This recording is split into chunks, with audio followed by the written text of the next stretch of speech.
আসসালামু আলাইকুম এবং শুভ অপরাহ্ন। যুক্তরাজ্য সহ পৃথিবীর যে যেখানে বসে এনটিভি ইউরোপের রেগুলার প্রোগ্রাম কমিউনিটি ম্যাটার্স দেখছেন, আপনাদের সবাইকে শুভেচ্ছা সহ স্বাগতম। বরাবরের মতো আজকেও আপনাদের সাথে আছি আমি ডক্টর আদনান পাভেল। আপনারা যারা কমিউনিটি ম্যাটার্স দেখেন আপনারা জানেন কমিউনিটি ম্যাটার্স আপনাদের অনুষ্ঠান, আপনাদের নিয়ে অনুষ্ঠান। আমরা সবসময় চেষ্টা করি এই অনুষ্ঠানে এমন সব টপিকে কথা বলতে যা কিনা ব্রিটিশ বাংলাদেশি কমিউনিটি বা বাংলাদেশি কমিউনিটির উপর প্রভাব ফেলছে বা অদূর ভবিষ্যতে প্রভাব ফেলতে পারে।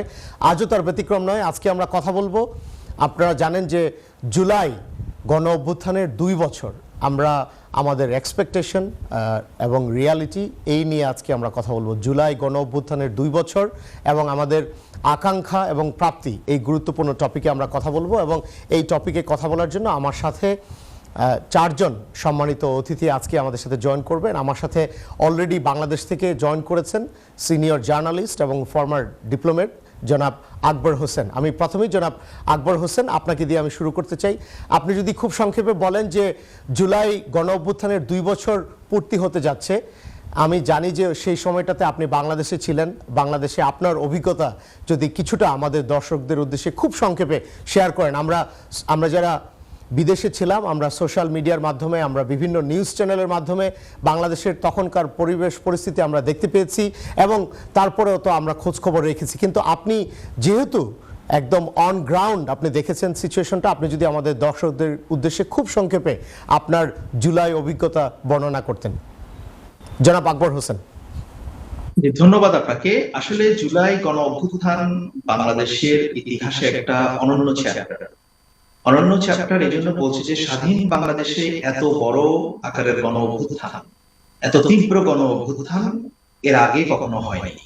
এবং যে গণ অভ্যুত্থানে প্রায় 1,500-এর মতো মানুষ নানাভাবে নিহত হয়েছে, পুলিশের ব্রুটালিটিতে নিহত হয়েছে, তারা রাস্তায় মারা গেছে, বাসায়, এমনকি বাসাতেও মানুষ নিরাপদ ছিল না, ছোট বাচ্চারা পর্যন্ত নিরাপদ ছিল না, 135 শিশু মারা গেছে। সুতরাং বুঝতেই পারছেন যে সাংবাদিকতাই করতাম, ছিলাম ফিল্ডে, তারপরে বাসা থেকে অফিসে আসা যাওয়া, বিভিন্ন জায়গায় যাওয়া আমার দেখার সুযোগ হয়েছে। ব্যাপারটা হচ্ছে কি, এটা যদি কেউ চোখে না দেখে, এটা শুধু ফেসবুকে বা ইউটিউবে দেখে এটার তীব্রতা বোঝা যাবে। এই গণ অভ্যুত্থানের তীব্রতা এত বেশি ছিল ঢাকা শহরে, আমি স্পেশালি ঢাকার কথা বলি, ঢাকার বাইরের কথা নাই বললাম, আমি যেহেতু ঢাকায়, এবং ঢাকা শহরে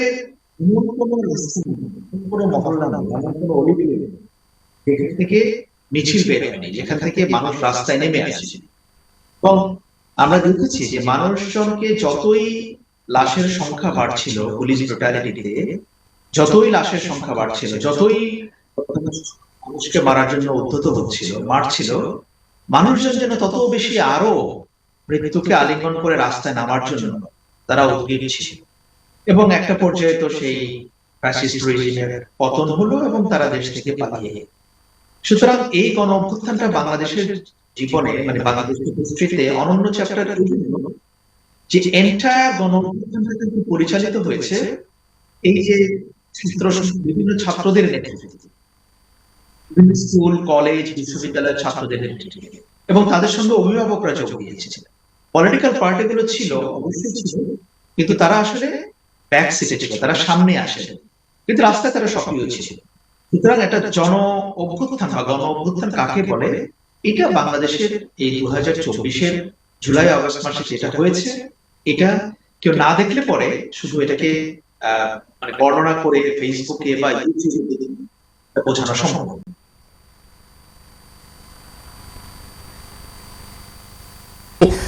এই যে 2 বছর, জুলাই গণ অভ্যুত্থানের 2 বছর, আমরা 2 বছর হয়ে গেল, এখানে আমাদের আকাঙ্ক্ষা এবং আমাদের প্রাপ্তি এই টপিকে আমরা কথা বলছি। আমরা জানি যে আকাঙ্ক্ষা এবং প্রাপ্তি সেটা নিয়ে কথা বললে অনেক সময় লাগবে, কিন্তু খুব সংক্ষেপে আপনি যদি বলেন আমাদেরকে ইন 20 সেকেন্ড, আপনি যদি বলেন যে আপনি যে আকাঙ্ক্ষা করেছিলেন সেটার প্রাপ্তি এবং আকাঙ্ক্ষার মাঝে কতটা সমন্বয় আছে বা কতটা গ্যাপ আছে সেই ব্যাপারে যদি বলতেন। দেখুন, আমি এমন কোনো আকাঙ্ক্ষা করিনি, আমি কখনো ভাবিনি যে বাংলাদেশ রাতারাতি সবকিছু রাতারাতি বদলে গিয়ে এটা অন্যরকম, আমি কখনোই ভাবিনি। আমি যতটুকু বুঝেছি যে এই যে একটা রেজিমের পতনের পর একটা অন্তর্বর্তী সরকার গণতন্ত্রের পথে যাত্রা শুরু। বাংলাদেশের মানুষ ভোট দিতে পারবে, নির্বাচন হবে, নির্বাচিত সরকার দেশ পরিচালনা করবে। এটি ছিল আকাঙ্ক্ষা, যে আকাঙ্ক্ষা হয়েছে বলে আমি মনে করি। আর এছাড়া আরো যে যত সমস্যা বাংলাদেশের আছে, সেটা দুর্নীতি বলেন, সামাজিক অন্যায় বলেন, এখানে আরো মানবাধিকারের লঙ্ঘন বলেন, অনেক কিছু আমাদের এখানে সমাজে আছে। আমি কখনোই ভাবিনি যে এগুলো রাতারাতি সেই গণ অভ্যুত্থানের পরদিন আমরা ঘুম থেকে উঠে দেখবো যে সব ঠিক হয়ে গেছে। এবং সব ঠিক হলো না কেন, এই জন্য আমরা সেই গণ অভ্যুত্থানকে দোষ দিই। আমি ব্যাপারটা কেউ ভাবে দেখিনি। আমি দেখেছি যে এটা বাংলাদেশের গণতন্ত্রের পথে একটা নতুন আমাদের যাত্রা শুরু করার জন্য একটা কনটেক্সট সেট করেছিল। গণ অভ্যুত্থানটাকে আমি সেভাবে দেখি। জি, আপনাকে অনেক অনেক ধন্যবাদ। আমরা জানি যে সেই সময়টাতে বাংলাদেশের বিভিন্ন জেলায়, বিভিন্ন শহরে কিন্তু ছাত্ররা আন্দোলন করেছিল। যারা বিরোধী দলে, বিভিন্ন দলের সাথে সম্পৃক্ত ছিল, তারাও কিন্তু সেই সময়টাতে আপনার আন্দোলনে সম্পৃক্ত হয়েছিল। আপনি বলছিলেন যে আমাদের রাজনৈতিক বিভিন্ন ম্যাটার, সামাজিক বিভিন্ন ম্যাটারে আপনি যেভাবে এক্সপেক্ট করেছিলেন সেইভাবে পূরণ হয়েছে কিনা সেটা আমরা ভবিষ্যৎ হয়তোবা আমরা খতিয়ে দেখতে পারবো। অনেক ব্যাপারে হয়েছে, অনেক ব্যাপারে হয়তোবা হয়নি। হয়েছে এরকম দু একটা ব্যাপার যদি আমাদের দর্শকদের উদ্দেশ্যে খুব সংক্ষেপে বলতেন, যে আপনি জুলাই বিপ্লবের কারণে আমরা যেই ব্যাপারগুলো আমরা এখন উপভোগ করতে পারছি, এটার মাঝে অফকোর্স আমাদের বাংলাদেশে একটা ইলেকশন হয়েছে, একটা ডেমোক্রেটিক ইলেকশন হয়েছে, নতুন একটা গভর্নমেন্ট হয়েছে। আমাদের যে পার্লামেন্টারি ডেমোক্রেসি, সেই ডেমোক্রেসিতে আমরা দেখতে পাচ্ছি যে আপনার সেইখানে আমাদের জাতীয় সংসদ আবার নতুন করে লোকজন যে জাতীয় সংসদের প্রতি যে কনসেন্ট্রেশন, সংসদ দেখা, সেটার প্রতিও মানুষের একটা আকাঙ্ক্ষা সৃষ্টি হয়েছে। তো আপনি যদি দুই চারটা আমাদের প্রাপ্তির কথা বলতেন জুলাই গণ অভ্যুত্থানের পরে। হ্যাঁ, আমি কয়েকটা বলছি। যেমন প্রথমত এখনকার উদাহরণ যদি আমরা ধরি, দেখুন বাংলাদেশে এখন সংসদের আপনি যে পরিবেশটা দেখতে পাচ্ছেন, এখানে সরকার এবং বিরোধী দল তাদের মধ্যে একটা আলাপ আলোচনা আছে, কথা আছে। প্রধানমন্ত্রী এবং বিরোধী দলীয় নেতা মাঝে মধ্যে হ্যান্ডশেক করছেন, তারা আলোচনায় বসছেন, সরকার এবং বিরোধী দল মিলে কমিটি হচ্ছে, এটা আছে। এবং সরকার এবং বিরোধী দলের মধ্যে আমরা যেটা বলি কি, মুখ দেখা দেখি কথা বলা, এটা চালু হচ্ছে।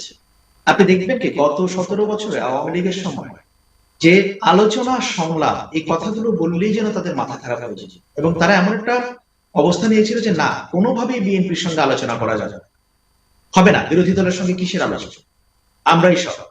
তারা দেশটাকে ওই পর্যায়ে নিয়ে গেছে। এখন তো সরকার এবং বিরোধী দলের মধ্যে সেই জিনিসটা নাই। তারা কথা বলছে, একজন আরেকজনের সমালোচনা করছে, অবশ্যই করবে, কিন্তু কথাও বলছে। এটা হচ্ছে প্রথম জিনিস।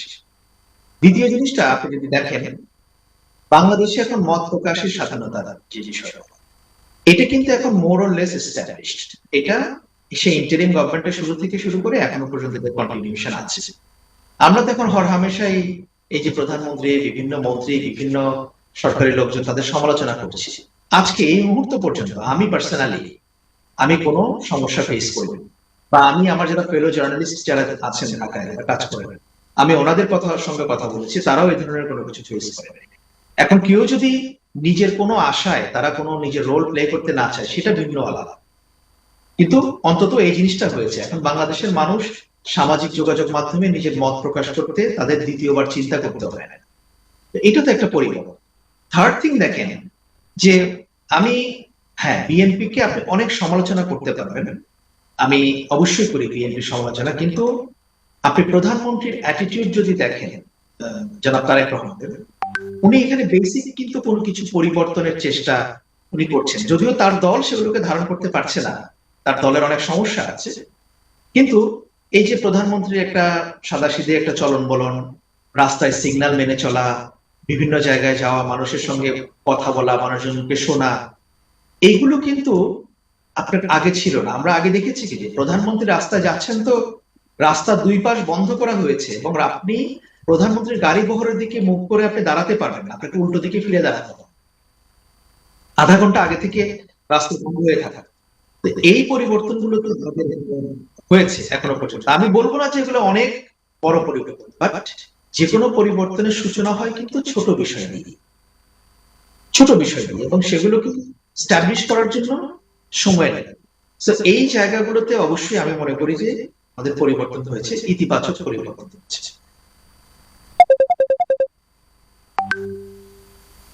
আমাদের সাথে জয়েন করেছে লেখক, সিনিয়র জার্নালিস্ট এবং মিডিয়া পার্সোনালিটি জনাব বুলবুল হাসান। আমি বুলবুল ভাই, আপনাকে অনেক অনেক ধন্যবাদ আজকে আমাদের সাথে জয়েন করার জন্য। আমি যদি আপনার কাছে জানতে চাই, আমি আকবর ভাইকে জিজ্ঞেস করছিলাম যে জুলাই গণ অভ্যুত্থানের তো 2 বছর পূর্তি হতে যাচ্ছে।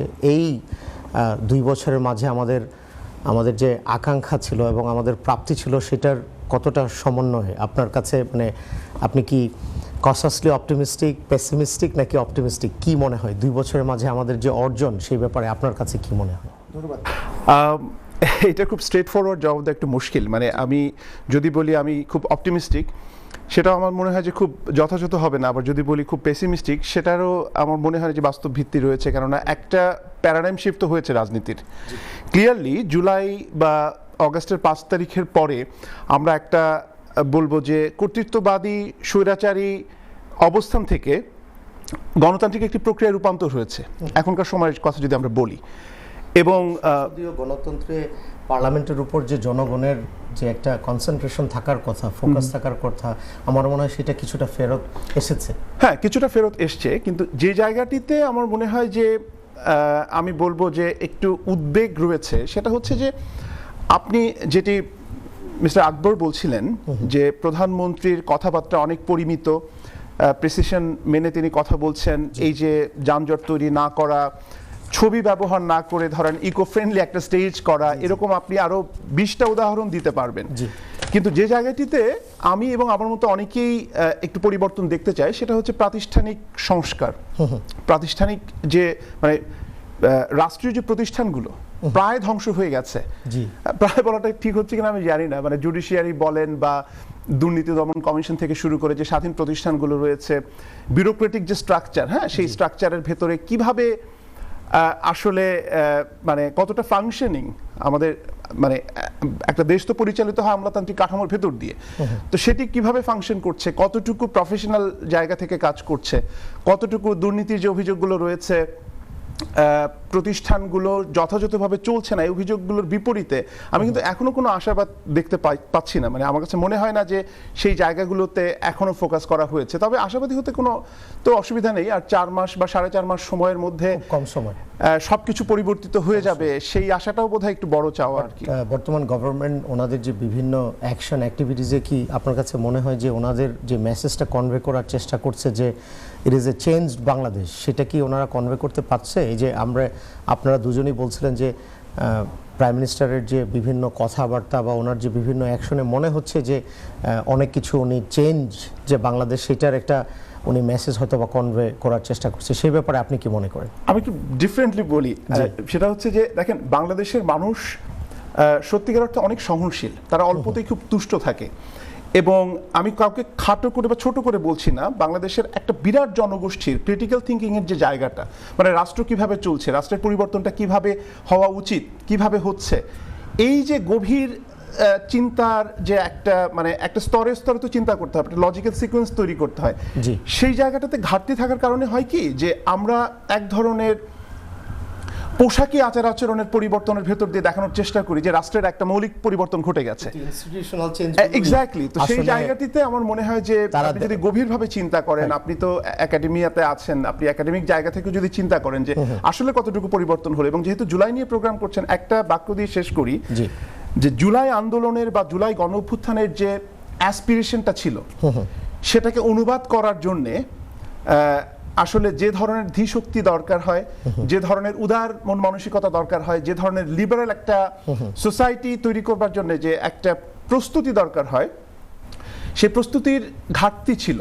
তো যে কারণে আমি এনসিপি বলি, বিএনপি বলি, আর এই আন্দোলনের সঙ্গে সক্রিয়ভাবে যারা ছিলেন গত 2 বছরে, তো আমরা যে কেয়ারটেকার গভর্নমেন্ট বা যেটা interim government, we also need to take some responsibility. Absolutely. Of course সেই জায়গাটিতে শুধু আপনি যদি লক্ষ্য করেন যে পোস্ট লিবারেশন যে এরাটা, সেখানে এক ধরনের রেইন অফ টেরর আমরা দেখেছি। ঐতিহাসিকভাবে যদি আপনি দেখেন যে বড় কোনো পরিবর্তন, বিপ্লব, আন্দোলন, গণঅভ্যুত্থান এটির পরে মানুষের কিন্তু এক ধরনের আকাঙ্ক্ষার জায়গা তৈরি হয়।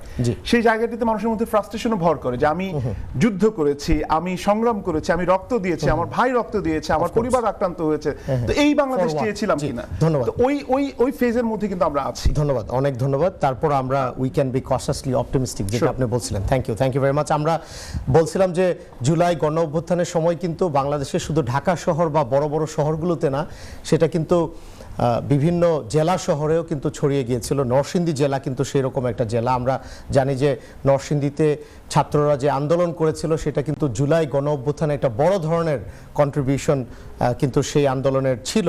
আমাদের সাথে উপস্থিত হয়েছেন নরসিংদী জেলা ছাত্রদলের সভাপতি এবং ছাত্র বিষয়ক সম্পাদক নরসিংদী জেলা বিএনপি জনাব সিদ্দিকুর রহমান নাহিদ। আমি আপনার সাথে কথা বলবো। আপনার সাথে কথা বলার আগে আমরা জানি যে ওই সময় যে আন্দোলন চলছিল এর বেশ কিছু ভিডিও ক্লিপ আমাদের কাছে আছে। খুব ব্রিফলি আমি আমার প্রোডাকশন টিমকে রিকোয়েস্ট করব সেই ভিডিওগুলো।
জি, অনেক ধন্যবাদ জনাব সিদ্দিকুর রহমান নাহিদ। আমি যদি আপনার কাছে জানতে চাই যে 2024-এর জুলাইয়ে আমরা জানি যে আপনি আগে থেকেই প্রিভিয়াস যে রেজিম, সেই রেজিমের মাধ্যমে আপনি ব্যক্তিগতভাবে শুধু রাজনীতি করার জন্য বিভিন্নভাবে আপনি ভিক্টিমাইজড হয়েছিলেন এবং সেটা শুধু বাংলাদেশের ন্যাশনাল মিডিয়াতে না, ইন্টারন্যাশনাল মিডিয়াতেও কিন্তু এসেছে।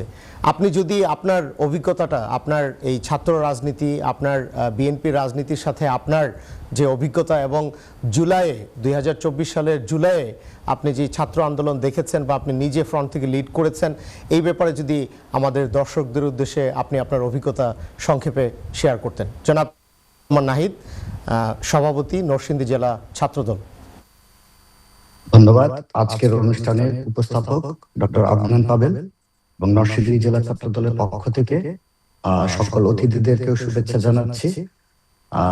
আমি আজকের অনুষ্ঠানের উপস্থাপক যেটা বলেছেন, আমি ফ্যাসিস্ট শাসনামলে 2017 সালে গুমের শিকার হই এবং 8.5 মাস 252 দিন আমি আয়নাগরে ছিলাম। 2018 সালে গিয়ে আমাকে টাঙ্গাইলে একটি জায়গায় হ্যান্ড ওভার করা হয়। তো 2017 গুমের ঘটনাটাও কিন্তু আজকের এই এনটিভি অনলাইনে আজকের উপস্থাপক একটি প্রোগ্রামে তুলে ধরেছিল। তো গুমের পরবর্তী সময় আমাদের গণতন্ত্র পুনরুদ্ধারের যে সংগ্রাম, আমি ফিরে আসার পর একদিনের জন্য বন্ধ হয় নাই। 2023 সালে 24 সালের জাতীয় নির্বাচনের পূর্বে 2023 সালে 12 অক্টোবর আমাকে জাতীয় ছাত্র কনভেনশন থেকে নরসিংদী ডিবি পুলিশ গ্রেফতার করে এবং গ্রেফতার করে আমাকে নরসিংদী জেলা বিএনপির কার্যালয় থেকে অস্ত্র উদ্ধার পূর্বক আমি কারাগারে ছিলাম 9 মাসের মাথায়। জুলাইয়ের প্রেক্ষাপট, যেটা 24 জুলাই আগস্টের আন্দোলন, নরসিংদী প্রেক্ষাপটটা শুরু হয় জুলাইয়ের 12 তারিখে। খুবই ছোট পরিসরে নরসিংদী জেলা প্রশাসকের কাছে স্মারকলিপি প্রদানের মাধ্যমে 14 তারিখে নরসিংদী সরকারি কলেজ থেকে একটি ছোট্ট মিছিলের ব্যবস্থা করা হয়েছিল, কিন্তু পুলিশ প্রশাসন এবং ছাত্রলীগের বাধায় সেদিন আন্দোলনকারীরা মিছিল করতে পারেনি। 16 তারিখে আমাদের স্টেডিয়ামের যে শহীদ মিনার, এখানে আন্দোলনকারীরা পুনরায় সংগঠিত হয়। আমাদের জেলখানার মোড় থেকে ছাত্রলীগের এরা এসে শহীদ মিনারে পুলিশের উপস্থিতিতে ককটেল বিস্ফোরণ করে এবং হচ্ছে কি আন্দোলনকারীদের উপর হামলা চালায়। হামলা চালানোর পরে আমাদের হচ্ছে হিমু নামে একজন আন্দোলনকারী আহত হয়। আন্দোলনকারীরা হচ্ছে গিয়ে সংগঠিত হয়ে ছাত্রলীগের মিছিলে হামলা করে এবং ছাত্রলীগের সদর থানা ছাত্রলীগের সভাপতি রবিউল আলম একমিকে হচ্ছে গণপিটুনির মাধ্যমে আমাদের এখানে আন্দোলনের ব্যাপকতাটা ওই দিন থেকেই হচ্ছে গিয়ে ছড়িয়ে পড়ে, সংগঠিত হয়, যেটা 18 জুলাই। আসলে এই জুলাই আগস্ট আন্দোলনের আমরা যদি মাইল ফলক দেখি, আন্দোলনটা প্রথম যেভাবে চলতেছিল আমরা মনে করি যে আন্দোলনের মাইল ফলক ছিল 18 জুলাই শহীদ তাহমিদ এবং ইমন হত্যাকাণ্ড এবং 19 জুলাই নরসিংদী জেলা কারাগার ভাঙচুর এবং ভাঙচুরের মাধ্যমে 826 জন আসামি, জেলখানার সকল আসামিকে মুক্ত করা হয়, যেটা জুলাই আগস্টের স্পিরিট বাড়ানোর জন্য আন্দোলনকারীদের মনোবল চাঙ্গা করতে অনেক গুরুত্বপূর্ণ ভূমিকা রাখে। আমি একটু সময় নিয়ে যদি বলি, 18 জুলাই আনুমানিক আমি বলেছি যেটা আমি হচ্ছে কারাগারে ছিলাম। কারাগারের একদম গেটের সামনে হচ্ছে আমাদের বেহলানগর মেইন রোড। এই মেইন রোডে ওই দিন আনুমানিক 5-7 হাজার আন্দোলনকারী দুপুরের পর থেকেই অবস্থান গ্রহণ করেন। আমাদের এই রোডটা ওই সময় 4 লেনের হচ্ছে গিয়ে নির্মাণ কাজ চলতেছিল। ডিভাইডার গুলো ছিল স্টিলের। আন্দোলনকারীরা আন্দোলনের স্লোগানের সাথে সাথে হচ্ছে গিয়ে এই যে ব্যারিয়ার, এটার মধ্যে কাঠবাস দিয়ে হচ্ছে গিয়ে আঘাত করতেছিল। এটাতে একটা ভিন্ন ধরনের 5-7 হাজার আন্দোলনকারী যখন হচ্ছে গিয়ে মানে আঘাত করতেছিল একটি ভিন্ন রকম আওয়াজের, যেটা আসলে আমার মনে হচ্ছিল কারাগারের একদম দেয়াল ঘেঁষে মেন রোডটা যে হচ্ছে গণতন্ত্র পুনরুদ্ধারের পথে হয়তো বা এই আন্দোলনই হয়তো আমাদেরকে সে পথে নিয়ে যাবে। তো 3:45 থেকে 4:15 মধ্যে পুলিশ জেলখানার মোড় থেকে এই 5-7 হাজার আন্দোলনকারীর উপরে বেপরোয়া গুলি শুরু করে। প্রথম হচ্ছে আমাদের এখানে পার্শ্ববর্তী ছাত্র নেতা ইমন কারাচ্ছরের, সে নিহত হয় 4:20 দিকে। 4:30 দিকে রহমান নাহিদ, আপনাকে অনেক ধন্যবাদ। আপনার কথা আমরা শুনবো, আপনার কনভারসেশন, আপনার অভিজ্ঞতা আমি শিওর আমাদের দর্শকদের জন্য খুবই গুরুত্বপূর্ণ। আজকে আমরা কথা বলছি জুলাই গণ অভ্যুত্থানের 2 বছর পূর্তি, আমাদের আকাঙ্ক্ষা এবং আমাদের প্রাপ্তি, এই গুরুত্বপূর্ণ টপিকে। আমাদের সাথে আমরা বিরতিতে যাওয়ার আগে কথা হচ্ছিল নরসিংদী জেলা ছাত্রদলের সভাপতি জনাব সিদ্দিকুর রহমান নাহিদ সাহেব। উনি ওনার অভিজ্ঞতার কথা বর্ণনা করছিল আমাদের দর্শকদের উদ্দেশ্যে। সেই সময়টাতে আমরা জানি যে নরসিংদী জেলায় বড় ধরনের আন্দোলন হয়েছিল। জনাব সিদ্দিকুর রহমান নাহিদ, আপনি যদি আপনার অভিজ্ঞতাটা আমাদের সাথে কন্টিনিউ করতেন। জি, আমি যেখানে ছিলাম যে জুলাই আগস্ট আন্দোলনের সবচেয়ে বড় মাইলফলক যেটা যে নরসিংদী জেলা কারাগার ভাঙচুর এবং 826 আসামি সকলের মুক্তি। তো এটার প্রেক্ষাপট এর ঠিক আগের দিন 18 জুলাই আনুমানিক 4:45 থেকে 4:15 মধ্যে 5-7 হাজার আন্দোলনকারী যখন জেলখানার একদম সম্মুখে মহাসড়কে অবস্থান নিয়েছিল, পুলিশ জেলখানা মোড় থেকে বেপরোয়া গুলি করে। গুলিতে প্রথম আমাদের কারাচ্ছরের ছাত্র নেতা হচ্ছে আমাদের শহীদ ইমন পুলিশের গুলিতে নিহত হয় এবং আমাদের 4:30 দিকে আমাদের হচ্ছে গিয়ে এনকেন স্কুলের 9ম শ্রেণীর ছাত্র তাহমিদ গুলিবিদ্ধ হয় এবং ঘটনাস্থলে মারা যায়। আন্দোলনকারীরা তাহমিদকে জেলা হসপিটালে নিয়ে যায়। যখন হচ্ছে সদর জেলা হসপিটালের কর্তৃপক্ষ তাহমিদকে যখন মৃত ঘোষণা করে, আন্দোলনকারীরা হচ্ছে গিয়ে এই মিছিল সহকারে তার যে শিক্ষা প্রতিষ্ঠান এনকেন স্কুলের অভিমুখে লাশ নিয়ে হচ্ছে গিয়ে মিছিল করে। তো পুলিশ কিন্তু সেই লাশের মিছিলের মধ্যে নির্বিকার গুলি করে, যেটা হচ্ছে প্রচন্ড গুলিতে লাশ রেখে আন্দোলনকারীরা চলে যেতে বাধ্য হয়, যেটা আপনি আপনার এই অনুষ্ঠানে দেখেছেন। এবং এই ভিডিওটি তারা বাংলাদেশের আন্দোলনকে আরো ব্যাপকভাবে সংগঠিত করার জন্য, এটা আসলে মানুষের এই ভিডিওটা দেখার পরে যে ফ্যাসিস্ট সরকার বা প্রশাসন যে কতটা বেপরোয়া, এরা লাশের উপরে গুলি করতে হচ্ছে, এরা কোনো দ্বিধাবোধ করে না। এটা মানুষের হৃদয়ে এবং মানুষের বিবেককে নাড়া দিয়েছেন। তো ওই দিন আমি তো আমার অবস্থান ছিল জেলখানাতে। পুলিশের ছোড়া টিয়ার সেল কিন্তু নরসিংদী জেলা কারাগারের ভিতরে বেশ কয়েকটা টিয়ার সেল যায়।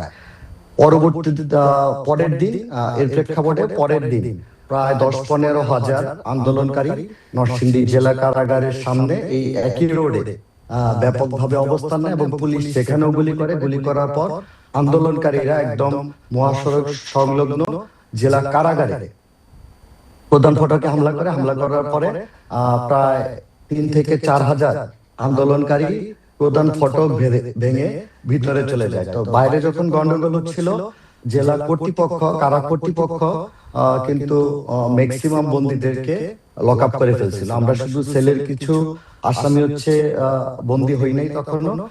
আন্দোলনকারীরা ঢুকে সকল ওয়ার্ড এবং সেলে গিয়ে লক আপ ভেঙে সকল আসামিদেরকে মুক্ত করে এবং এখানে 826 জনের সবাই গিয়ে জেল থেকে মোটামুটি আমাদের 4:30টার দিকে আন্দোলনকারীরা ঢুকে পড়ে।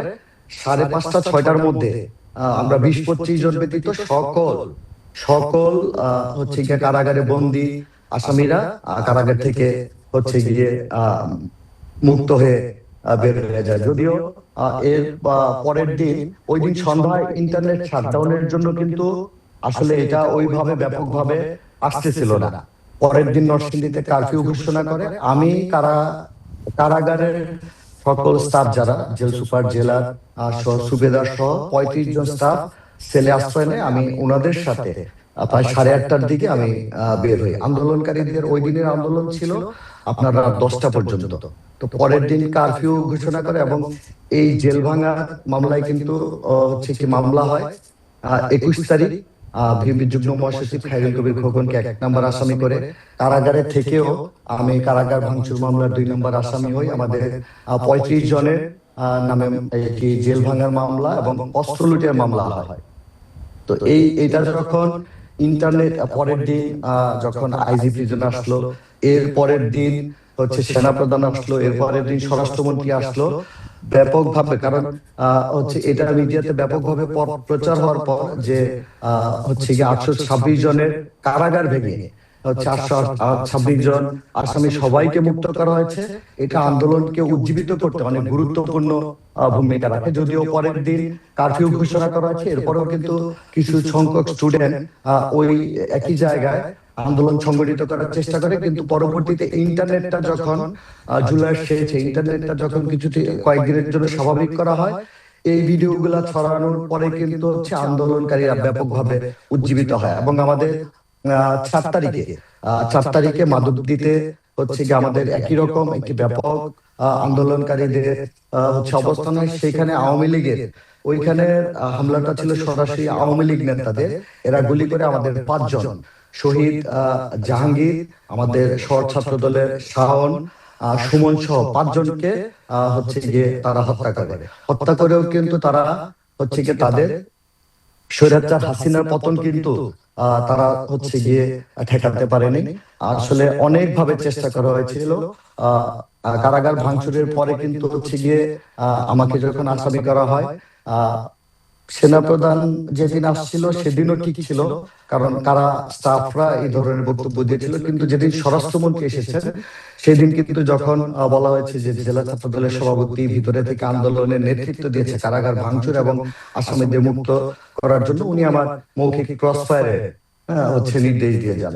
তো আমি 4 দিন পরে আমি বাধ্য হই, যেহেতু মৌখিক ক্রস ফায়ারের বিষয় হয়েছে, যখন নরসিংদী জেলা প্রশাসন 826 জন আসামি গিয়ে সারেন্ডারের গিয়ে সুযোগ দেয়, আমি সারেন্ডার করি। কারণ কারাগার ভাঙচুরের পাশাপাশি কারাগার 85টা অস্ত্র কিন্তু কারাগার থেকে কারারক্ষীদের 85টা অস্ত্র এবং গোলাবারুদ লুট হয়েছিল। আমি আমার রাজনৈতিক জীবনে অনেক স্লোগান শুনেছি, জেলের ভাঙা তালা ভেঙেছি, এই ভাইকে এনেছি। কিন্তু আমি কারাগারে ছিলাম, আমাকে আন্দোলনকারীরা, ছাত্র দলের নেতাকর্মী এবং আন্দোলনকারীরা 3 বার আমাকে জেলের ভিতর থেকে মিছিল করতে করতে মহাসড়কে নিয়ে আসে। আমি কিন্তু প্রতিবারই বুঝিয়ে তাদেরকে ভিতরে চলে যাই। এবং আমি দেখেছি পুলিশ যখন গুলি করতেছিল এক প্রান্ত থেকে, আন্দোলনকারীরা কিন্তু লুটকৃত অস্ত্র দিয়ে তারাও হচ্ছে গিয়ে মানে ফায়ার করতেছিল। এটা কেউ নিজের চোখে যদি না দেখে, এটা আসলে যে আন্দোলনকারীরা সশস্ত্র বিপ্লবের দিকে কারাগারের যে অস্ত্র, সেই অস্ত্র দিয়ে এরা সশস্ত্র বিপ্লবের মতো পুলিশ, বিজিবি এদের বিরুদ্ধে যুদ্ধের মতো করতেছিল। আসলে মানে এইটা মানে কেউ না দেখলে কি রকমের প্রতিরোধ হতে পারে, অভ্যুত্থানটা গণ অভ্যুত্থানের অনেকটা আমরা মুক্তিযুদ্ধের যেরকম ফুটেজ দেখে বড় হয়েছি, অনেকটা সেই রকম প্রতিরোধ হয়েছিল নরসিংদীতে।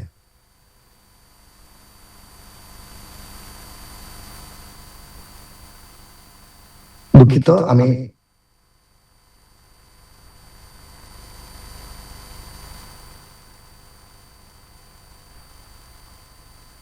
শুনতে পাচ্ছি না।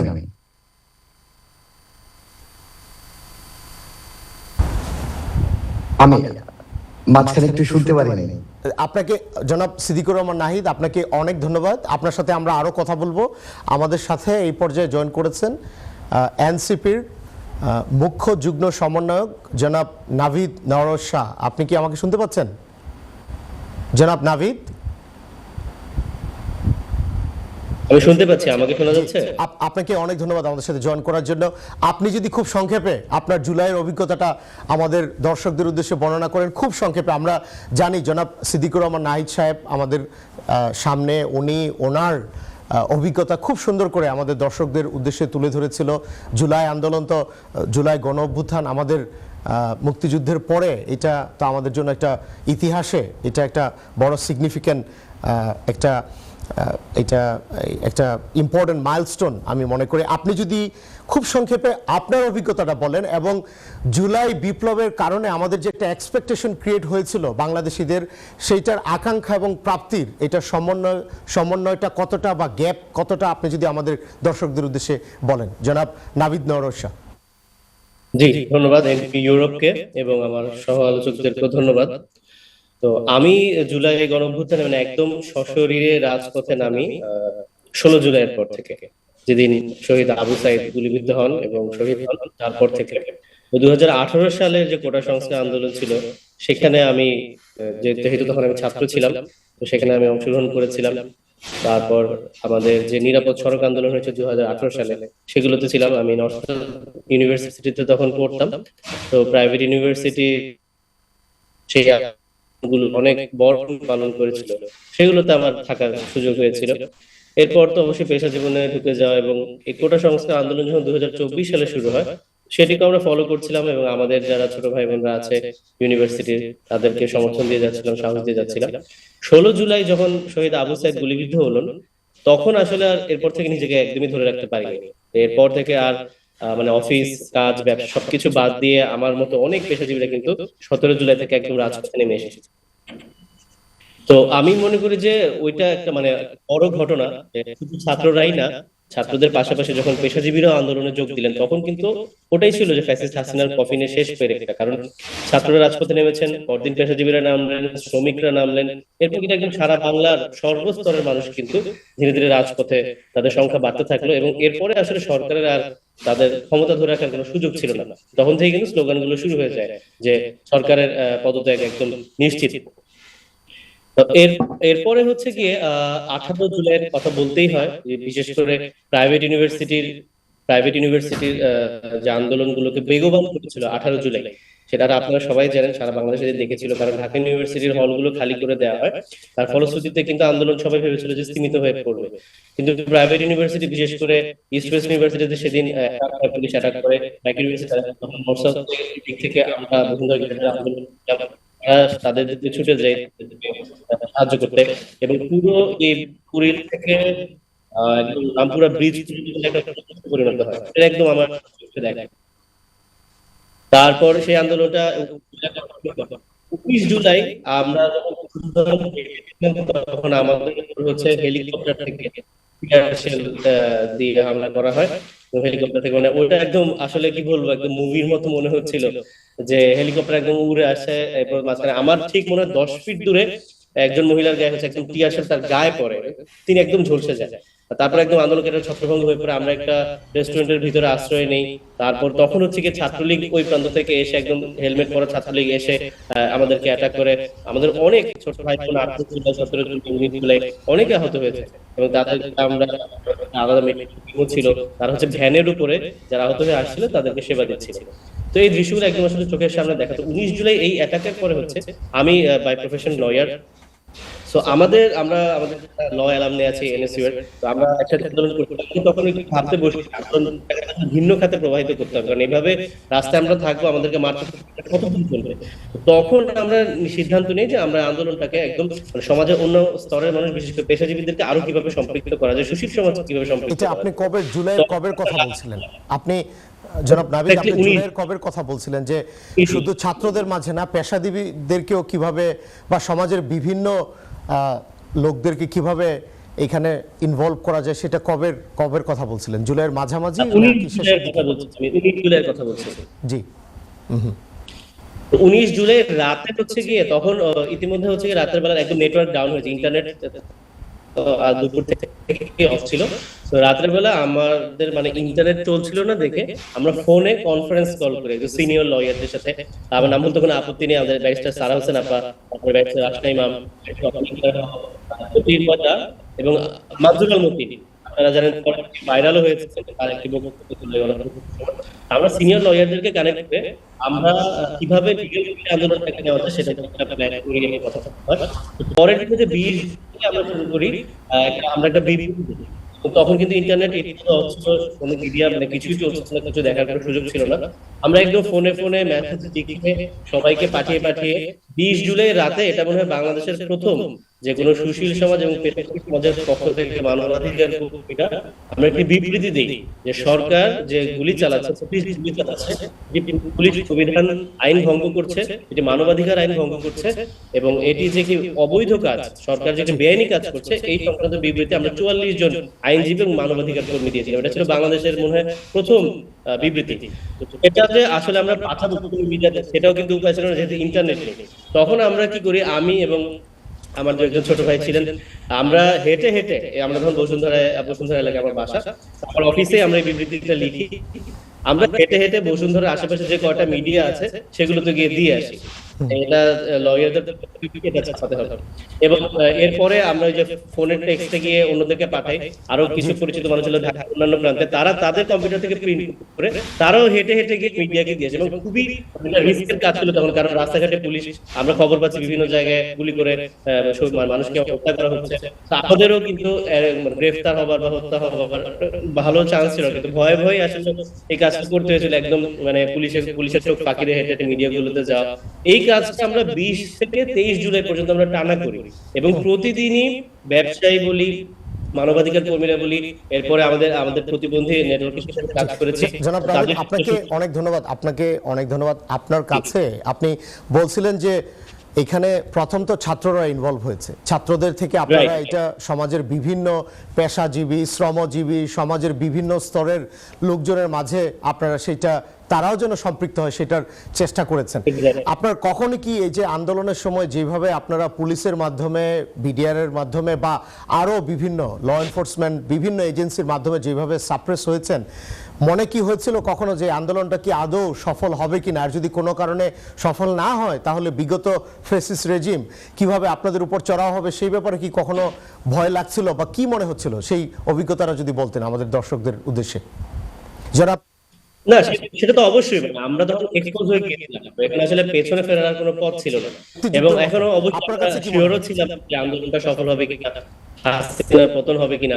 তো এখন যেহেতু আমরা মাঠে নেমে পড়েছি, পেছনে আসলে ফেরার সুযোগ নেই এবং ওই জন্য বলছিলাম যে 20 থেকে 24 জুলাইয়ের মধ্যে মানে সারা বাংলাদেশের বিভিন্ন পেশাজীবী সমাজ সবাই কিন্তু আন্দোলনে সম্পৃক্ত হয়ে পড়ে এবং স্পেশালি একটা ডেটের কথা বলতে চাই, 24 জুলাই হচ্ছে কি পুলিশ ডিসিশন নেয়, মানে সরকার ডিসিশন নেয় যে তারা ছাত্রদের উপর গুলি চালাবে এবং 24 জুলাই কিন্তু হাইকোর্টে একটা রিট হয় যে ছাত্রদের উপর গুলি না চালানো, ছাত্র গুলি চালানো কেন অবৈধ এটি জানতে চাই, একটি রিট করা হয় সিনিয়র আইনজীবীরা করে, সেটা আমরা ছিলাম।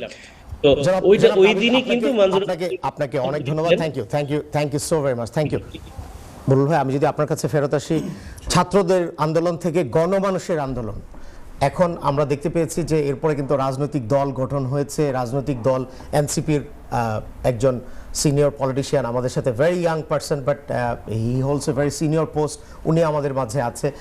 এই যে 24-এর পরে বাংলাদেশের যে রাজনৈতিক প্রেক্ষাপটটা, এখানে আমরা দেখতে পেয়েছি যে একটা গ্রুপ, আমি এটাকে কোনোভাবেই কিন্তু জুলাই যে গণ অভ্যুত্থান তাকে আন্ডার এস্টিমেট করার জন্য না, কিন্তু একটা গ্রুপ কিন্তু হঠাৎ করে তাদের কালার চেঞ্জ করে ফেলেছে এবং একটা গ্রুপ কিন্তু তারা আবার এখানে বেনিফিটেডও হয়েছে। আমরা সেখানে বিভিন্ন সমন্বয়কদের ব্যাপারেও কিন্তু কন্ট্রোভার্সি আছে, অ্যাডভাইজারদের ব্যাপারেও কিন্তু কন্ট্রোভার্সি আছে, অনেক কিছু আছে যেটা ওই সময় হয়তো বা অনেক সময় মিডিয়া বলতে পারতো না, লোকজন ওপেনলি বলতে পারতো না, বাট এই জিনিসগুলো কিন্তু আছে। আপনার কাছে কি মনে হয় ছাত্রদের আন্দোলন থেকে গণমানুষের আন্দোলন, কিন্তু সেখানে গণমানুষ কতটা সেই জুলাই বিপ্লবের আন্দোলনের মাধ্যমে আকাঙ্ক্ষা এবং প্রাপ্তি, তাদের এক্সপেকটেশন কতটা ফুলফিল হয়েছে, আপনি যদি আমাদের দর্শকদের উদ্দেশ্যে বলেন? নিশ্চয়ই, আপনি যে প্রশ্নটি করেছেন সেই প্রশ্নের মধ্যে একটা শব্দ আপনি ব্যবহার করেছেন যে বহুরূপী কিছু মানুষ। এটা তো আমরা দেখেছি, মানে ধরেন 2018 নির্বাচনটা যখন হয় তখন আমি আমার ব্যক্তিগত অভিজ্ঞতা বলতে পারি, আমি তখন বাংলাদেশে, জি, এবং বাংলাদেশের একটা বেসরকারি টেলিভিশন চ্যানেলে, যেহেতু আমার গত 21 বছর ধরে আমি লন্ডনে সাংবাদিকতা করছি, বাংলাদেশের চ্যানেলগুলোতে আমার ওই অর্থে ফুটিং ছিল না, একটা দীর্ঘ গ্যাপ ছিল। তো আমার এক বন্ধুস্থানীয় বড় ভাই, উনি বললেন যে এই টেলিভিশন চ্যানেলে ইলেকশন কাভারেজটা তুমি করতে পারবা কিনা। তো আমি সারাদিনই ওই নাগরিক টিভিতে, এবং ডক্টর আব্দুল তুষার ছিলেন ওই জায়গাটাতে। ভালো কথা, আমি সারাটা দিন থাকার পরে, যেহেতু আমি আপনার মতোই হোস্ট করছিলাম এবং টকব্যাকে তো সবকিছু ইনফরমেশন প্রডিউসাররা দিচ্ছেন, রিপোর্টাররা বিভিন্নভাবে আমাদেরকে জানাচ্ছেন যে, এবং আমি কিন্তু ওই পুরো নির্বাচনটা কভার করতে গিয়ে বুঝলাম যেটা একটা মানে ভয়ঙ্কর, কি বলবো, যে নির্বাচন, হ্যাঁ, রাতের ভোট যেটা আর কি। তো সেটার পর থেকে অনেক বেশি ক্রিটিক্যাল হওয়া শুরু করলাম যে ঠিক আছে, একটা সরকারকে নিজে দেখেছেন, আমি নিজে দেখেছি what has been happening on ground, তাই না? এক্স্যাক্টলি। তো আমার কাছে মনে হলো যে একটা দল, মানে গণতান্ত্রিক দল হিসেবে নিজেদেরকে দাবি করছে, কিন্তু নির্বাচন ব্যবস্থাটাকে একদম পুরো শেষ করে দিল। এরপরে আপনার কোটা বিরোধী আন্দোলনের আগে তো ওই যে নিরাপদ সড়ক আন্দোলন আসলে, একের পর এক যে সরকার বা রাষ্ট্রের যারা পরিচালক ছিলেন ওই সময়, তাদের যে অবস্থান, সেই অবস্থানের বিপরীতে কিন্তু আমি সাংবাদিক হিসেবে এবং ইন্ডিপেন্ডেন্ট একজন অ্যানালিস্ট হিসেবে বিভিন্ন টেলিভিশনে গিয়ে যেমন কথা বলি, আমি কিন্তু একটা অবস্থান নিয়ে ফেলেছি। এবং শেষ 6-7 বছর আওয়ামী লীগের ভীষণ রকমের ক্রিটিক্যাল ছিলাম। তার মানে এই না যে আমি ধরেন আওয়ামী লীগ পছন্দ করি না, আওয়ামী লীগ যা করে সবকিছুই খারাপ, কনস্ট্রাকটিভ ওয়েতে কথা বলেছি। এবং এই সাহসটাই যারা করেনি 7 বছর, তাদের অনেককে আমরা বলতে শুনলাম 5ই আগস্টের পরে যে তারাই হচ্ছে আসল আন্দোলনের পক্ষের মানুষ, তারা ফ্যাসিবাদের বিরুদ্ধে অবস্থান, তাদের কিন্তু আমরা দেখিনি। তো এই যে রূপ বদলে যাওয়া এবং একটা পরিবর্তিত ব্যবস্থার সুবিধা নেওয়ার কারণে আমার কাছে মনে হয়েছে যে গত 2 বছরে বিভাজনের একটা সংস্কৃতি তৈরি হয়েছে। যাকে তাকে ধরা যাক, আপনাকে, হ্যাঁ, আপনাকে আমার ট্যাগ দিতে হবে। একদম ভিত্তিহীন একটা বিষয় নিয়ে আমি বললাম যে ডক্টর আদনান পাভেল তো হচ্ছে এই, ঠিক আছে, কোনো কারণে কোনো এটা একটা সংস্কৃতিগত বিষয় আমার কাছে মনে হয়েছে, আমাদের রাজনৈতিক সংস্কৃতির দুর্বলতা।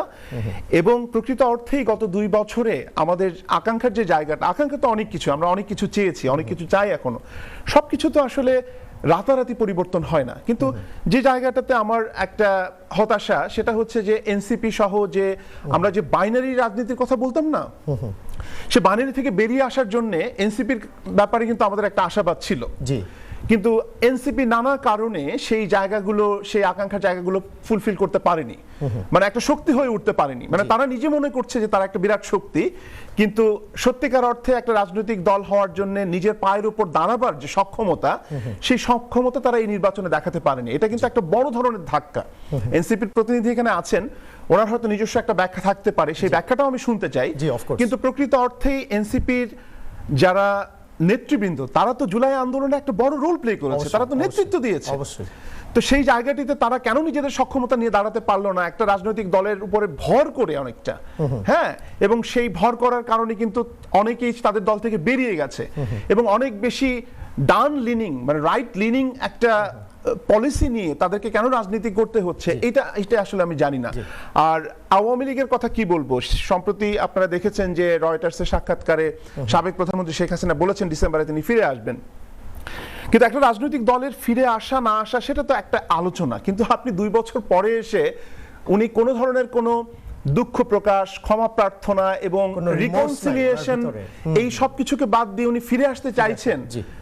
মানে বিষয়টাকে আপনার কাছে স্বাভাবিক লাগে? আমার কাছে খুব স্বাভাবিক মনে হচ্ছে না। মানে উনি বোঝাতে চাইছেন যে যারা জুলাইয়ে ওনার সমালোচনা করেছেন এবং যারা জুলাইয়ে একটা আন্দোলনের শরিক হয়েছেন, আপনি যে প্রশ্নটি করেছিলেন যে শুধুমাত্র এটা এনসিপির আন্দোলন ছিল না, শুধুমাত্র ছাত্রদের আন্দোলন ছিল না, গণমানুষের। একটা পর্যায়ের পরে কিন্তু একদম সাধারণ মানুষ নেমে এসছেন। জি। তাদের অ্যাসপিরেশন, তাদের ক্ষোভগুলোকে তিনি এখনো রিয়েলাইজ করতে পারেন না। এটা একটা ভয়ঙ্কর বিষয়। জি। এবং আমার কাছে মনে হয় যে ওই রিয়েলাইজেশনটা যতক্ষণ না আসবে ততক্ষণ পর্যন্ত এই বিভাজনের সংস্কৃতি থেকে আপনি বেরোতে অনেক পারবেন না। অনেক ধন্যবাদ জনাব আকবর হোসেন, সিনিয়র জার্নালিস্ট এবং ফর্মার ডিপ্লোমেট। জনাব আকবর হোসেন, আমি যদি আপনার কাছে ফেরত আসি, জনাব আকবর হোসেন, আপনি কি আমাকে শুনতে পাচ্ছেন?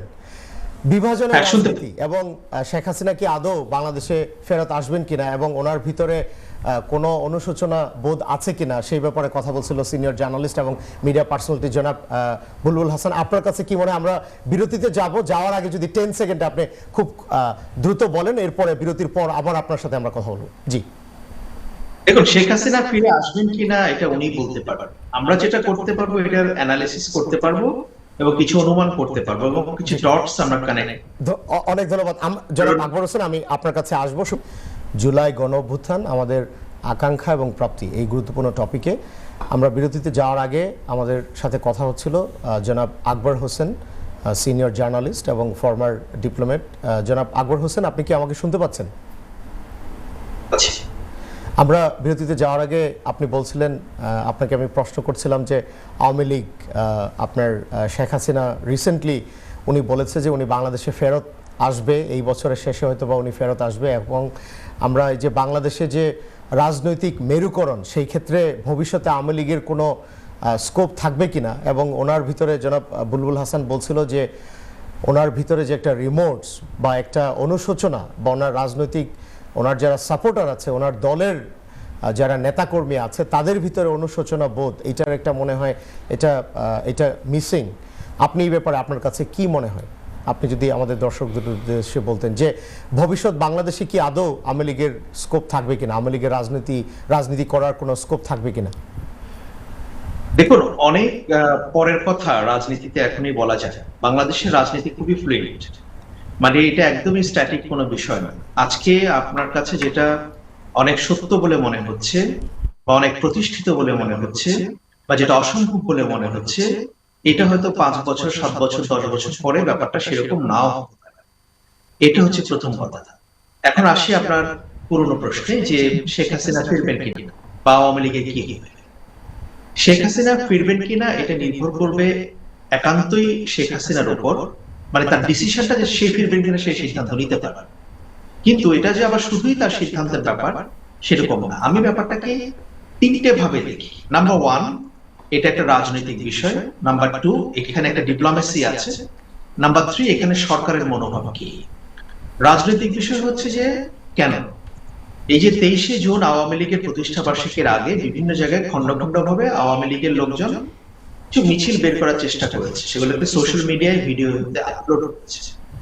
এবং 23শে জুন আগের দিন এবং 23শে জুন বিএনপি এবং জামায়াত ইসলামী যেভাবে পুরো বাংলাদেশে তাদেরকে কাউন্টার করেছে, এরপর থেকে কিন্তু আপনি আর আওয়ামী লীগের কোনো মিছিল, কোনো কিছু কিন্তু সোশ্যাল মিডিয়াতে আর দেখবেন না, নাই। দুই একটা হলেও হতে পারে, কিন্তু এটা ইনসিগনিফিকেন্ট। এখন সেই যে আওয়ামী লীগ ডিসঅ্যাপিয়ার হয়ে গেল, এখন শেখ হাসিনা তো এখনো পর্যন্ত আওয়ামী লীগের নেতা এবং তিনি যতদিন বেঁচে থাকবেন তিনি আওয়ামী লীগের নেতা থাকবেন। এখানে কোনো পরিবর্তন আশা করাটা ভুল হবে। সেই জন্য তার তো কিছু রেসপন্সিবিলিটি দেখাতে হবে। এখন সেই রেসপন্সিবিলিটিটা কি? তার এখন বলতে হবে যে হ্যাঁ আমি আসবো। তাহলে আমি আসবো এই কথা বললে দেশের ভিতরে তার নেতাকর্মী যারা পলাতক অবস্থায় আছে কিংবা বিদেশে যারা আছে তাদের মধ্যে হয়তো একটা সমন্বয় হতে পারে, একটা চাঙ্গা ভাব তৈরি হতে পারে।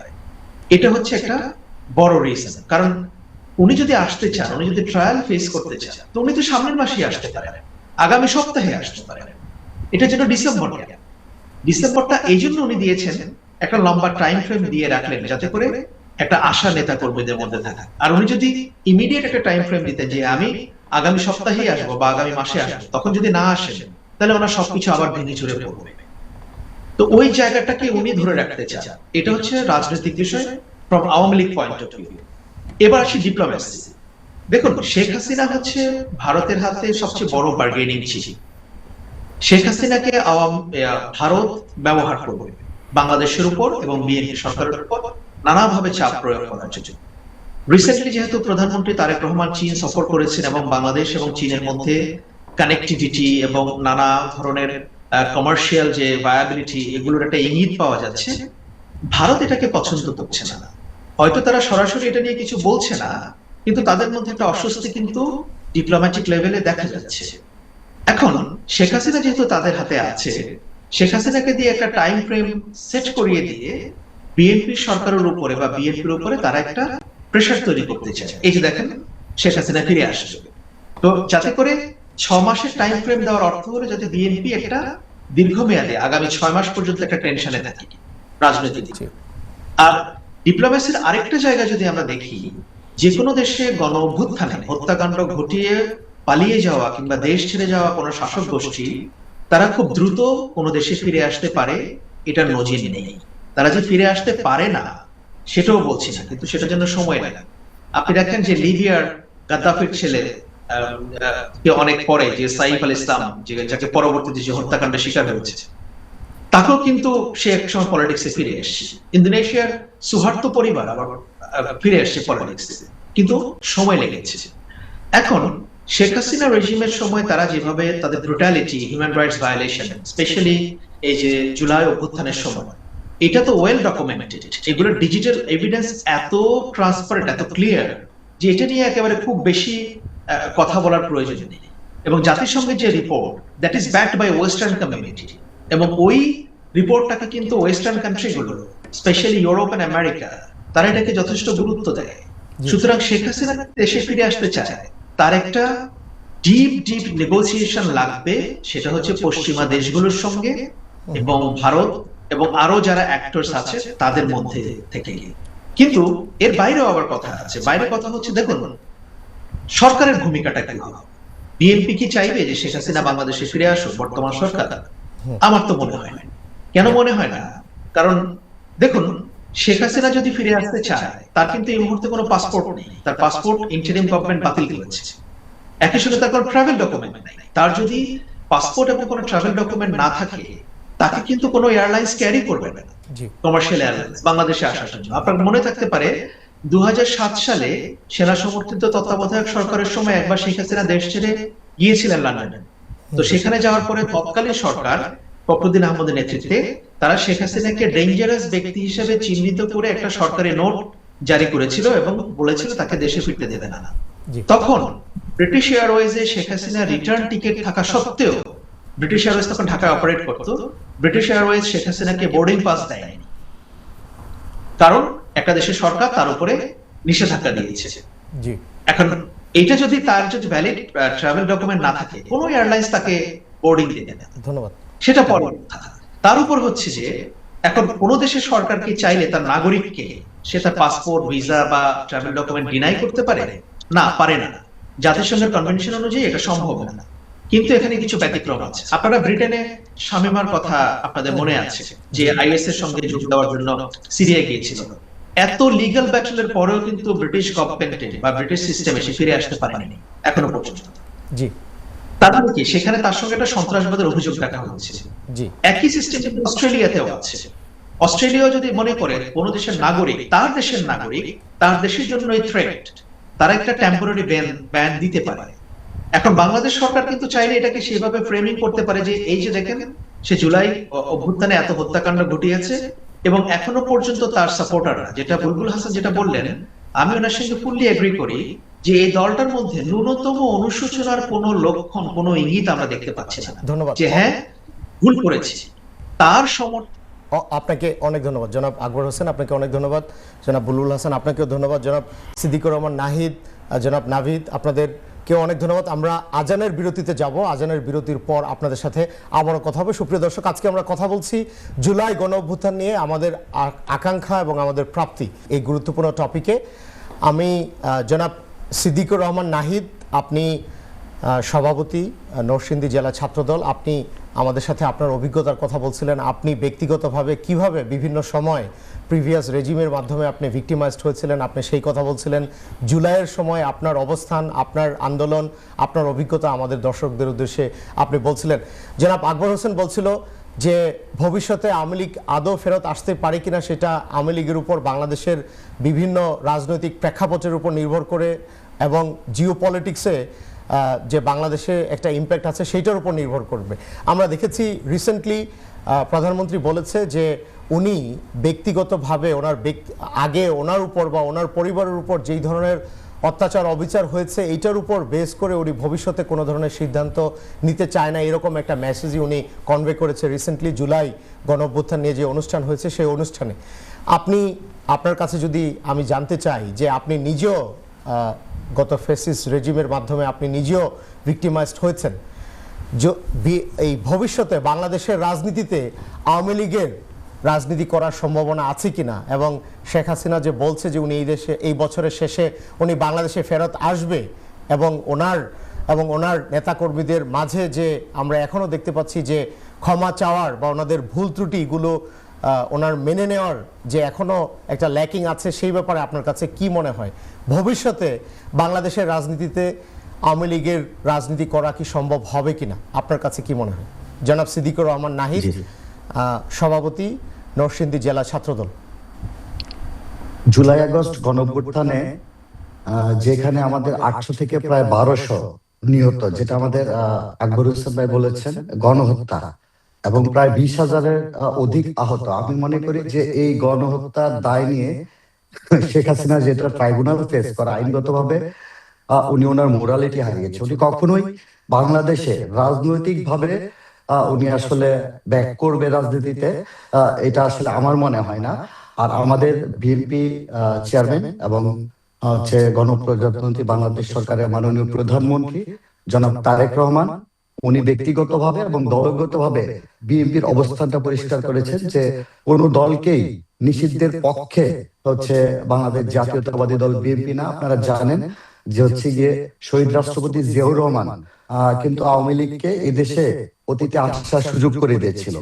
বিএনপি সবসময় একটি উদার গণতান্ত্রিক দল, কিন্তু বিষয় হচ্ছে জুলাই গণঅভ্যুত্থানে যারা গণহত্যা দেখেছে বাংলাদেশের জনগণ, আমি মনে করি এই জনগণ কখনো আওয়ামী লীগকে রাজনীতিতে হচ্ছে, যেহেতু তাদের মধ্যে এখনো পর্যন্ত কোনো ধরনের অনুশোচনা কাজ করে নাই, তারা যদি জুলাইয়ের গণঅভ্যুত্থানে গণহত্যার জন্য জাতির কাছে ক্ষমা প্রার্থনা করতো, সেই ক্ষেত্রে হয়তো এটা ভবিষ্যতে কি হয় মানে একটা সম্ভাবনা হয়তো ছিল।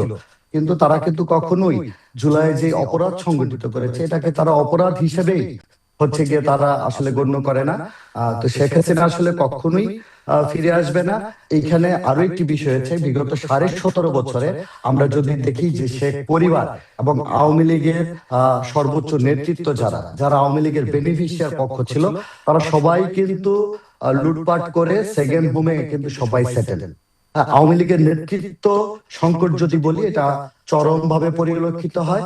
কিছু সংখ্যক আওয়ামী লীগ নেতা কর্মী ছাড়া কিন্তু আসলে যারা জেল হাজতে আছে, এদের বাইরে কিন্তু বাংলাদেশে আওয়ামী লীগের নেতৃত্ব দেওয়ার মতো কোনো নেতাই নাই যারা স্থানীয়ভাবে সংগঠিত করবে। হ্যাঁ, কিছু সংখ্যক শেখ হাসিনার হচ্ছে গিয়ে মোটিভেটেড করে আওয়ামী লীগের অবস্থানটা নিষিদ্ধতা কাটিয়ে রাজপথে আওয়ামী লীগের অবস্থান জানান দেওয়ার জন্য উনি আসলে মিথ্যা আশ্বাস দিয়ে নেতা কর্মীদেরকে উজ্জীবিত করার চেষ্টা করে, যেটা আমরা দেখি যে মাঝে মধ্যে হচ্ছে গিয়ে কিছু সংখ্যক নেতা কর্মী ছোটখাটো ব্যানার নিয়ে আসলে রাজপথে নিজেদের অবস্থান জানান দেওয়ার চেষ্টা করে। আমি মনে করি এই অপচেষ্টায় আওয়ামী লীগ অবশ্যই রাজনীতিতে যতদিন পর্যন্ত বাংলাদেশের মানুষ তাদেরকে ক্ষমা না করবে এই গণহত্যার জন্য, ততদিন পর্যন্ত আসলে আওয়ামী লীগ রাজনীতিতে ব্যাক করলেও খুব রাজনৈতিক ভাবে আগানোর সুযোগ আমি দেখছি না। আপনাকে যদি আমি সেম প্রশ্নটা করি যে বাংলাদেশের রাজনীতিতে আওয়ামী লীগের কোনো ভবিষ্যৎ আছে কিনা, জনাব নাভিদ নওরোজ। আমার মনে হয় না আওয়ামী লীগের আর কোনো ভবিষ্যৎ আছে, কারণ আসলে যে জুলাই গণঅভ্যুত্থানে যে গণহত্যা হয়েছে এটা কিন্তু এখন ডকুমেন্টেড একটা বিষয়। আগের বছরগুলোতে হয়তো মানে অনেক কিছু লুকিয়ে ফেলা দেখো, হাতে স্মার্টফোন ছিল, সব জায়গায় গুগল আছে। আর জাতিসংঘ যে রিপোর্ট করেছে সেখানে 1400 শহীদ দেখানো হচ্ছে এবং প্রায় 30,000-এর মতো আত্মহত্যা। সুস্পষ্ট ডকুমেন্টেড। সর্বজন শিক্ষিত, মানে সারা পৃথিবীতে শিক্ষিত একটা গণহত্যার পরে শেখ হাসিনার আসলে রাজত্ব ফেরার কোনো সুযোগ নেই, এবং শেখ পরিবার ছাড়া আওয়ামী লীগ এখনো কল্পনাই করতে পারে না। এবং আওয়ামী লীগের যে রন্ধ্রে রন্ধ্রে অপরাধটা ঢুকে গেছে, তার প্রমাণ হচ্ছে এটা কিন্তু একটা দলগত সিদ্ধান্তে গণহত্যা করেছে আওয়ামী লীগ। এবং তাদের কিন্তু জুলাইতেও 19 জুলাই সম্ভবত তাদের নিজেদের একটা 14 দলীয় মিটিং হয়েছে, সেখানে কিন্তু আওয়ামী লীগের নেতারাও সিদ্ধান্ত নিয়েছিলেন যে পুলিশ কি গুলি চালাবে, আওয়ামী লীগের নেতা কর্মীরা সেখানে হামলা করবে। তো আওয়ামী লীগ কিন্তু দলগতভাবে সিদ্ধান্ত নিয়ে ছাত্র জনতার উপর হামলা চালিয়েছিল, এবং পুলিশের সাথে কিন্তু প্রত্যেকটা এলাকায় আপনি দেখবেন ছাত্রলীগ, যুবলীগ, আওয়ামী লীগের নেতা কর্মীরা অস্ত্র নিয়ে বের হয়েছে, তারা কিন্তু গুলি চালিয়েছে। সুতরাং এটা দলগত অপরাধ, এটা আসলে নিষিদ্ধ কিভাবে তাদেরকে করা হবে সেটা আইনের একটা মানে সময়ের বিষয় মাত্র। আমি যেটা বলবো, এটা মানে পৃথিবীতে অনেক দেশে নজির আছে, অনেক গণতান্ত্রিক দেশে নজির আছে এর ধরনের অপরাধের সাথে যারা জড়িত তাদেরকে নিষিদ্ধ করা। সুতরাং আওয়ামী লীগ অনেক ধন্যবাদ জনাব নাভিদ, আপনাকে অনেক অনেক ধন্যবাদ। জনাব বুলবুল হাসান, আমাদের অনুষ্ঠানের একদম শেষে চলে এসেছি। বর্তমান সরকারের কাছে বা ভবিষ্যৎ সরকারের কাছে আপনার কি প্রত্যাশা? পূর্ব আমাদের পাস্টে যা হয়েছে এটা থেকে শিক্ষা নিয়ে ওনারা ভবিষ্যতে ওনাদের কি করা উচিত? খুব সংক্ষেপে, আমার সময় খুবই সংক্ষেপে, 30 সেকেন্ডে প্লিজ। প্রতিহিংসার রাজনীতি থেকে সরে আসতে হবে, এবং প্রধানমন্ত্রী তারেক রহমান যে বক্তব্য সাম্প্রতিক সময় দিয়েছেন এবং গত 4 মাসে ওনার যে কার্যক্রম, তার যে বডি ল্যাঙ্গুয়েজ এবং ওভারঅল তিনি যে একটা ভাবমূর্তি তৈরি করেছেন, তাতে আমার কাছে মনে হয়েছে যে এখনো পর্যন্ত সেটা পজিটিভ। আমি এখনো পর্যন্ত খুব কঠোর সমালোচনা করার মতো কিছু পাইনি। কিন্তু দল নিষিদ্ধের বিষয়ে আপনি যে প্রশ্নটি অন্যদেরকে করেছেন, এটা কি একটা হিপোক্রেসি মনে হয় না আপনার কাছে, যে 71 সালে 30 লক্ষ মানে হত্যাকাণ্ডের সঙ্গে, গণহত্যার সঙ্গে সহযোগী হিসাবে যে দলটার বাংলাদেশের রাজনীতি করতে পারে, সেই দলের বিষয়ে আপনি কোনো কথা বলবেন না, কিন্তু আপনি নিকট অতীতের একটি দলের নিষিদ্ধের ব্যাপারে আপনার খুব স্ট্রং একটা ওপিনিয়ন থাকবে। এই সব বিরোধিতাটা কেন? আপনাকে অনেক অনেক ধন্যবাদ। জনাব আকবর হোসেন, আপনার ফাইনাল কমেন্ট, বর্তমান সরকার এবং ভবিষ্যৎ সরকারের কাছে আপনার কি প্রত্যাশা? আমরা আমাদের পাস থেকে কি শিক্ষা নিয়ে আমরা সামনে কিভাবে এগোতে পারি? 20 সেকেন্ড, আমার সময় খুবই সংক্ষিপ্ত। আমি এই শুরুতেই ফিরে যাই, জুলাই অভ্যুত্থানে যে কথাটা বলেছেন, জুলাই অভ্যুত্থানের এক্সপেকটেশনটাই হচ্ছে মোটা দাগে একটা ডেমোক্রেটিক বাংলাদেশ। আমরা চাই বাংলাদেশে এভরি 5 ইয়ার্স একটা অবাধ, সুষ্ঠু এবং নিরপেক্ষ নির্বাচন হোক। এটা যদি আমরা পরপর 3বার বা 4বার করতে পারি, আমরা যদি ভোটদানের এই যে প্র্যাকটিসটা আমরা করতে পারি, তাহলে আমাদের অপরাপর যে সমস্যাগুলোর কথা বলছি, এগুলো অনেকটাই সে প্র্যাকটিসের ভিতর দিয়ে ধীরে ধীরে ঠিক হবে। আমি এটাই। Thank you so very much. জনাব সিদ্দিকুর রহমান নাহিদ, সভাপতি নরসিংদী জেলা ছাত্রদল, আপনার কি এক্সপেকটেশন? আপনি নিজে বিএনপি রাজনীতি করেন, বর্তমান সরকার, ভবিষ্যৎ সরকারের কাছে আপনার কি প্রত্যাশা, বা আপনাদের কাছে বিএনপির কাছে আমরা কি প্রত্যাশা করতে পারি? খুব সংক্ষেপে, আমার 20 সেকেন্ড, আমার সময় খুবই সংক্ষিপ্ত, 20 সেকেন্ডে যদি বলেন। বিগত 17.5 বছরে যেই ফ্যাসিস্ট শাসনামল চলেছে, গণতান্ত্রিক দেশে কখনো যাতে আর এরকম ফ্যাসিজম যাতে ফিরে না আসে, মানুষের বাক স্বাধীনতা যাতে হরণ না হয়, ভোটের অধিকারটা যাতে থাকে, এবং হচ্ছে গিয়ে সকল প্রতিষ্ঠান, রাষ্ট্রীয় সকল প্রতিষ্ঠান যেন হচ্ছে গিয়ে দলীয়করণ করা না হয়। অবশ্যই রাষ্ট্রীয় অঙ্গ প্রতিষ্ঠানগুলো যাতে হচ্ছে গিয়ে দলীয়করণের ঊর্ধ্বে থাকে, যেই পথে হাঁটছেন গণপ্রজাতন্ত্রী বাংলাদেশ সরকারের মাননীয় প্রধানমন্ত্রী তারেক রহমান। 4 মাসেই কিন্তু অনেক পরিবর্তন লক্ষণীয়। ইনশাল্লাহ আগামী সময় তারেক রহমানের নেতৃত্বে বাংলাদেশ একটি শক্তিশালী অর্থনৈতিক এবং গণতান্ত্রিক রাষ্ট্রতে উনি রূপান্তরিত করবেন বলে আমরা আশাবাদী। ধন্যবাদ, অনেক ধন্যবাদ।